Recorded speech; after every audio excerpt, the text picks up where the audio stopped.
As hearing care providers, one of our biggest challenges is helping our patients understand what a hearing aid is going to do to make their life better. What happens when our patients have reservations, and how do we combat those as providers? I'm Courtney Smith, and I'm the Senior Manager of Audiology and Education at Unitron.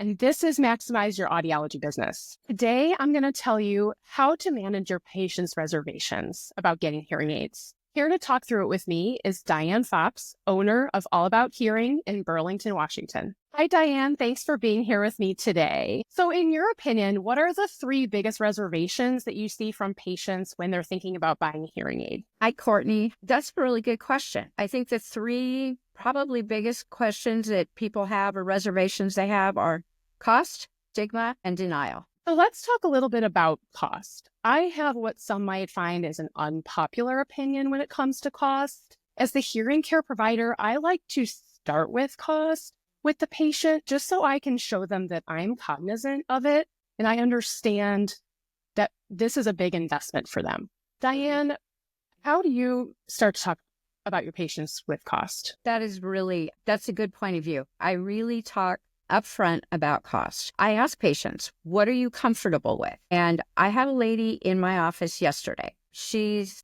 one of those people I would call a repeat offender because she bought several sets from me. But she's been going through some medical treatments that really affected her hearing, and she's struggling so much that her family was very concerned about her. So she is not one who is apt to spend money on herself. So we talked about what the return on investment was going to be. And what I did was I tackled what she's already wearing and what she could have. And then I went one step further with her. I demoed the hearing aids on her. And we did it in my office, and we went out on the street, on the sidewalk, talking to each other with her back turned, and she was amazed. And then we came in and, we talked a little bit about the cost, and she said she was really excited because she thought they were going to cost twice as much as they did. And we went right ahead and wrote that up. Well, and you did a great job of demonstrating the value to her in a real life experience, and that means the world to patients. It does. Next, let's talk a little bit about stigma.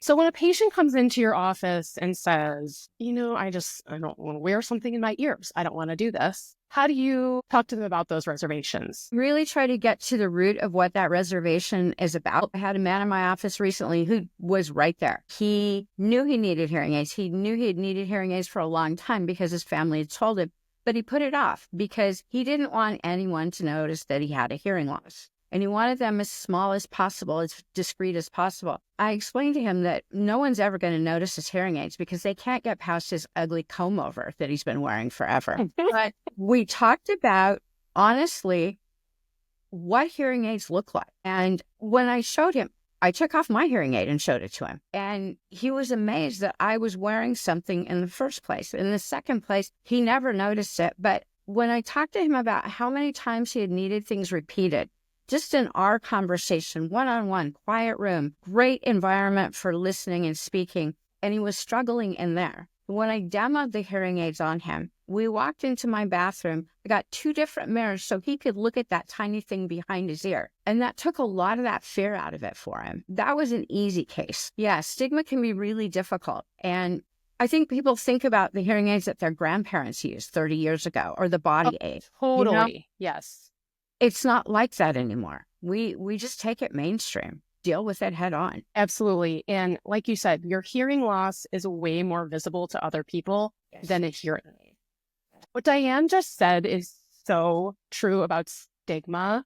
Just to recap, that demo experience, that real life personalized experience really makes all the difference in helping your patients with stigma. Next, let's go into denial, another reservation that our patients might have.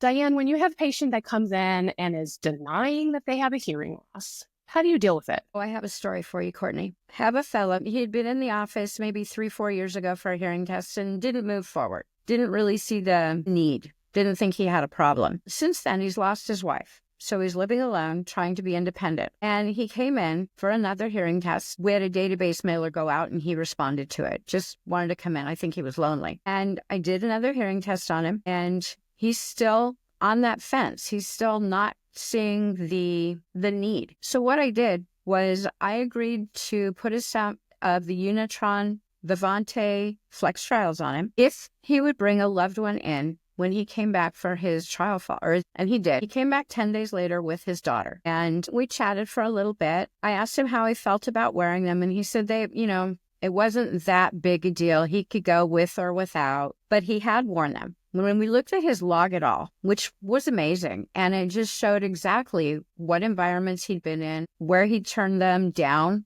instead of up, things like that, things about his daily life. And I talked to him about the conversations that he had and what environments they were in. He was amazed that the hearing aids broke it down for him in such a way to make it understandable for him. But I looked over at his daughter and she was tearing up. And I asked her to speak to him about what her emotion was. And she talked to him about how much the family had been so worried about his cognitive decline, living alone, being alone, not having the stimulation. And it just really cemented in that he needs to do this. But I think it came back to he actually wants to do it. He wanted to be pulled into it, maybe pushed a little bit. Because you don't come back for a hearing test just because you're lonely. You come back because there's a need deep down. And I needed to reinforce that need. And having his daughter here really, really helped. And, they were Unitrons. That Flex trial was amazing. Thanks. I'm so glad you used the data to show him where he was spending his time. And to recap, just having that loved one's presence in an appointment, there's research out there that does show that makes a huge difference to patients, knowing they have that support and that motivation that comes from better communication with their family. That's a great story. Thanks, Diane. So just to recap, and we covered a lot today, let me remind you of just a few things to take with you. When you're talking about costs with your patients, as the hearing care provider, you bring it up. You show them that you're cognizant of this issue. Regarding stigma, demo with your patients. Give them a real life experience. It really helps break down that barrier. About denial, ask your patient just to bring a loved one with them. Why not? It really will help them understand the value of getting a hearing aid and how it's going to help their relationships in real life. At Unitron, we use patient data. So always using that log it all data and going over that with the patient and their loved one makes a huge difference. It's their data, and our technology gives you that visibility. Hey, thank you, Diane, for taking the time out of your day to spend with us. I know you're very busy with patients, but I really appreciate you taking a few minutes out of your day to talk to me. Oh my gosh, I almost forgot. Do not forget to subscribe to our YouTube channel at Unitron. Thanks so much, everybody.